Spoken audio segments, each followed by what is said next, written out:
Here's a quick video clip explaining a reenactment of the Battle of Bull Run.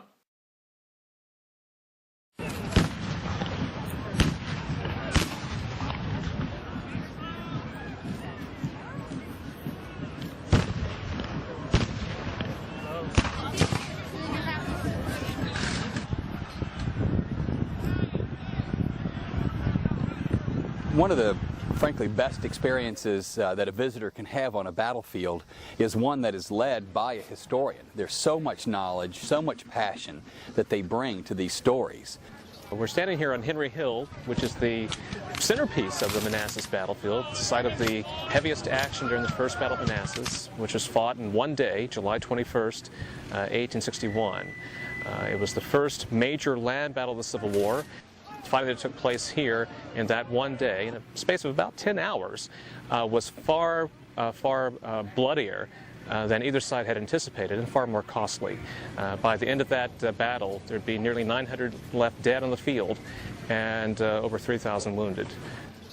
When General Barnard Bee saw Jackson's men in action, saw Jackson's men standing on the back slope of Henry Hill and withstanding assaults during the afternoon, and General Bee was heard to remark to his men, "There stands Jackson like a stone wall," and he used those words to lead his men back into the battle.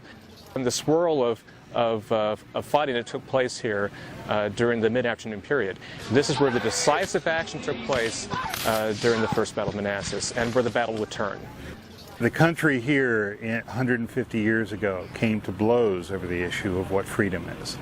The American Civil War was the costliest war in American history. It was all about freedom and liberty, things that people are very familiar with today.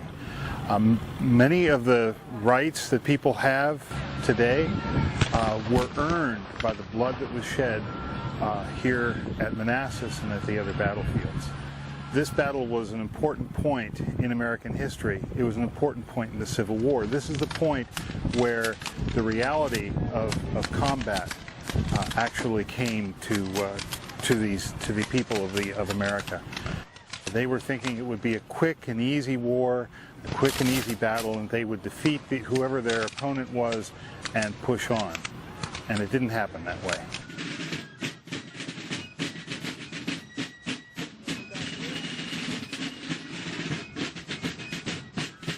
I'm Sam Zier. We're going to be going over the Second Battle of Bull Run.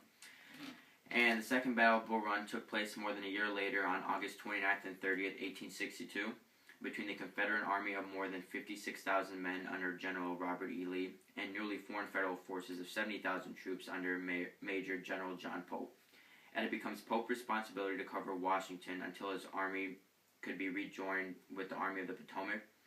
To prevent this, Lee split his forces under General Thomas J. Stonewall Jackson to march around Pope's right flank. In 2 days, Jackson had captured Pope's supply depot at Massachusetts and safely hidden his 3 divisions in a nearby wood. August 27th and 29th saw considerable maneuvering and fighting while Lee rushed forward the main body of his army to join Jackson. On the afternoon of August 30th, Confederate artillery fire prevented the success at the Union assault on Jackson's position, after which Lee ordered his entire army forward in a grand counterattack. The Confederate victory was not complete because the Union forces withstood repeated assault on certain defense positions. And finally, however, Pope withdrew his defended army across Bull Run and eventually retreated to the fortifications of the capital.